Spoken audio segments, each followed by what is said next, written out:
lost to we lost control, and they got out of their spawn kill, but then we got it back because we are a group of pros. What I mean by questions is questions about the game, questions about play, questions in general about this type of thing, not about board shots or anything. Being distracted by the computer. Alright, this is something I noticed I did. Why is it important, or why is it okay to go long haul in a situation like this? Want to use you guys as an example, take your thoughts and elaborate on them. Why is it okay? Forget Carry. I don't know who Carry is. Get him out of the picture. Why is it okay to go long haul in this situation?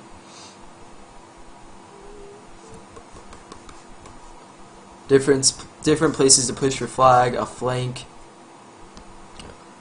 But they're spawning Mauler. Why do I know this? We have a guy in tower.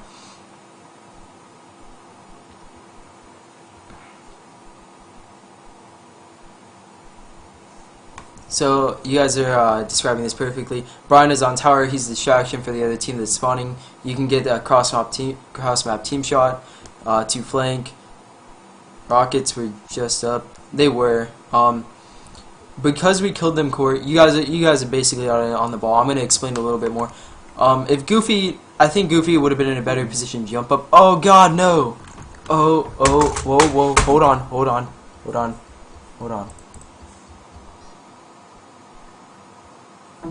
Oh, Bricky Bennett's got it perfectly. Congrats to you. He says control of spawns. Perfect. This is exactly what I was thinking.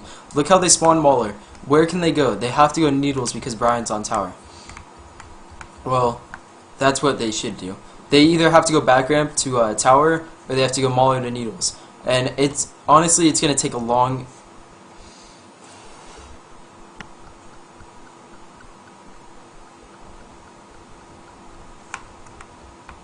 And it's lagging. Hallelujah. God damn it. 1 second.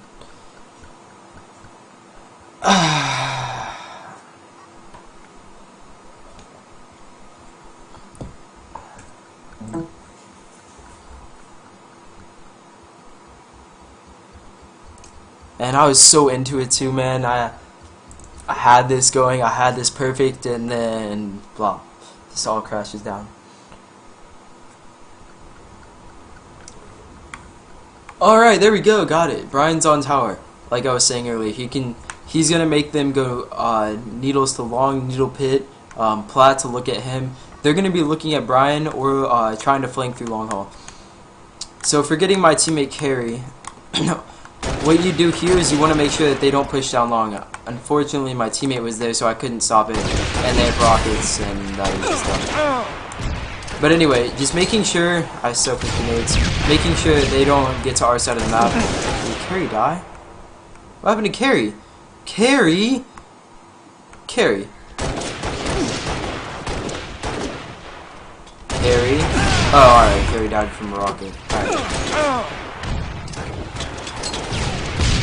So yeah, what I planned to do if Carry wasn't there, was to just make sure that they don't go Needles long. After I killed this guy, I should have checked long and then checked green. I should have put a grenade long and sat there and waited for a second. Or Carry could have looked at with their dead body, not hers or his. But now just checking everywhere, making sure that they don't get to our side of the map. If I didn't see that guy green in the 7 shots, I would have turned around and looked at second BR like I am right now. Just making sure that we keep control of somewhat control of the map. And I notice how instead of pushing down green, I go through trading. Most important part of this map, we do have Carry pushing through long haul, which is very bad move. Bad Carry.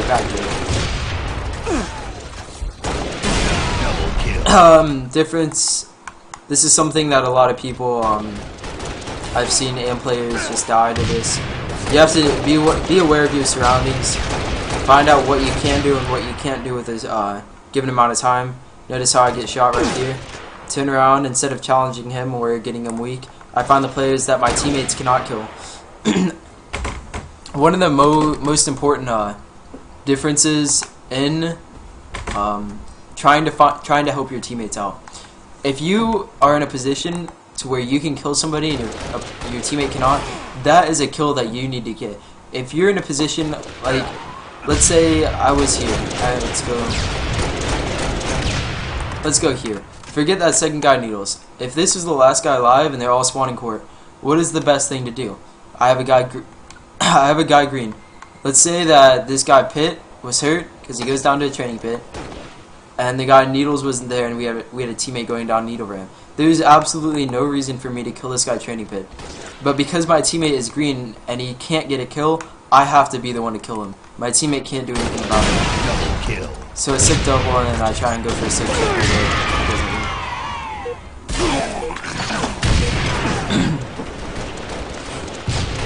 Find a flanker. Alright, let's watch this. Let's watch this twice. Let's watch this 3 times. Why did I challenge him here? What was the main intent of me challenging? Trying to get this into a questionnaire. I'm gonna try and tone my voice down for the next question. I'm not gonna sound like an asshole like I did right there.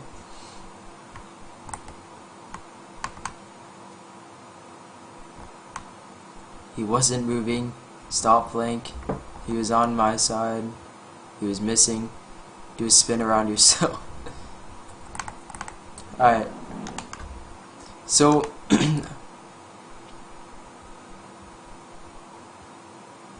if he would have won, he would have had the sniper S2. Alright, so I can see how you guys would talk about this, but notice where my teammates are at. Just look at that. If I call out that guy's there, I can easily have hope. But what you guys don't know is that was a trick question. I was not challenging. I put myself in just the right situation. See how far I am away. I'm pretending like I'm gonna challenge him so that he has to challenge me back. He can't run away and get hurt, or else he'll die to my teammates. Look how my teammates are able to help me if I have to back up, but instead I just out do one.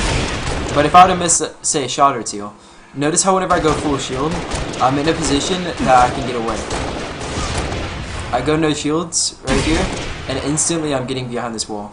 If I wouldn't have killed him, I would have ducked my head like this and gotten out of the way while my teammate Carry would have killed him.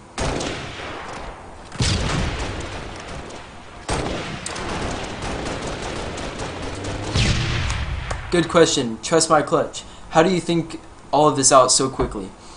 We don't think about this mid-game. We test out. We don't necessarily physically test out, but we mentally test out what works in MLG games. If you you know how much cover you have, you know the rate of fire, you know. Let's go back to this. Even though I said so much right here, there's so much to be said about this one little battle. All you have to take from this is know how much cover you have. This much cover. You cannot possibly die if your teammate helps you, first of all, because I have Carry on my team and I don't know how much they are gonna help me. So if you just get behind this wall, you have infinite amount of cover with a teammate gonna help you. So if I would have not killed him, stayed alive.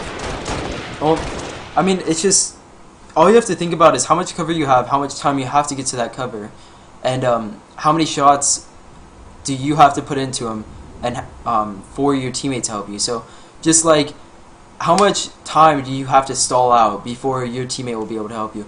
Because if I would have ran away from this guy, if I would have gone S1, he could have jumped training pit, and my teammate wouldn't have been able to help me. So you just got to figure out what your surroundings and his surroundings are to make sure that you can kill him. I just had great shots right there. I mean, I'll elaborate more on that later. Future analyses. That was a great question. I'll try and figure out ways to commentate on that more. Make sure you bring it up again in another one. So the game's basically wrapping up. The one thing that you guys saw me do this entire game, go training side of the map. Hey, look at the guy training. But notice how, here it is again. Here it is again right here. Notice how I challenge this guy right here. I challenge him until I can't challenge, until like I know I can get away from him. Brian is in green. God damn it, I'm sick. Alright, Brian is our green. Coming through green. I see that guy training. I know that I have enough time to where I have to make him look at me and make him worry about me as a threat, and have enough time for Brian to help me out. So because of that, I make him chase me down to custom. I mean, that was a great play by Poon there. Yes, Poon from H2 Storm Adventures. Alright. So again, I didn't expect him to do this. I actually expected him to, once I stopped challenging, I think I should have stayed for one more shot. Once I stopped challenging, I thought he'd hide in this corner because Brian was coming through green. But he made a great play. Look at that, perfect play from him. And then I ended up killing him with custom. Game over. So that ends our Pit Slayer analysis, I think. No, I actually got one more. Hold on a second, got a Skype. Let's see if it's important. No, it's not important.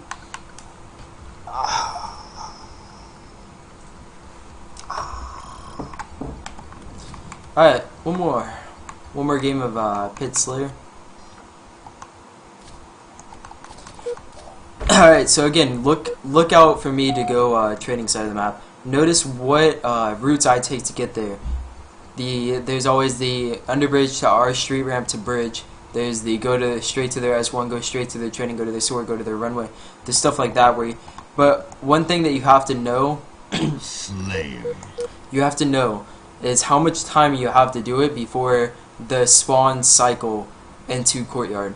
So say if you're going runway while they're spawning needles and dying needles, you don't necessarily want to go runway because they're gonna spawn courtyard or cuts and gonna kill you easily. So just notice how much time you have in between the spawn cycle and the place that you want to go. That's something that you always have to watch out for. So here's what I was talking about. Notice how I go green and I still am able to get through all the grenades without sprint. I don't think I could use the best use though. Oh damn, that's it. I just want to check out this deck really quick before I fast forward it. Oh, I get raped. A better route would have been going back ramp instead of Plaza Tower there. Let me put it on the stream so I get any questions. If you guys have any questions, let me know. So just going through green because they're spawning needles, I want to make sure that I get a little bit of a different angle than for my teammates. That's always a good thing. Notice how all my teammates are training. I check that before I go through. And putting yourself in green instead of long is a way of saying, I don't want to die. And there's only one guy there. I see a second guy, so I just want to see if I can get an easy kill. If not, run away. So yeah, notice how I go through green side of the map and get absolutely destroyed. Notice. Steve O'Mill asks, is the pistol worth it, Ryan? I have to say that I'm still experimenting with it. That's why I'm using it a lot in matchmaking to see if it's actually okay to use. If it's I know it's a lot harder to gun with less bullet magnetism than the DMR, or it seems that way anyway.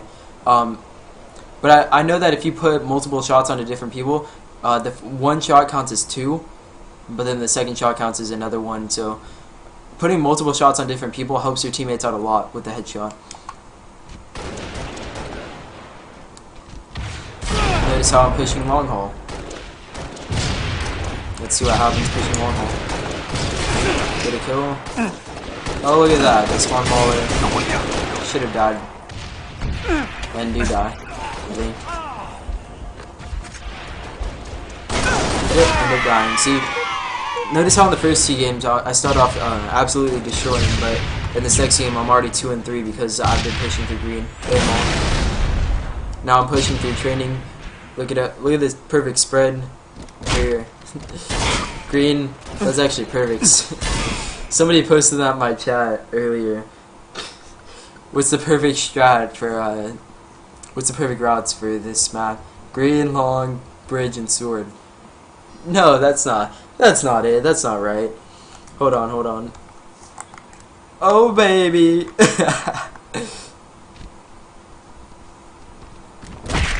Anyways, end up shooting that guy, get the easy cleanup on him. and then just going into cuts.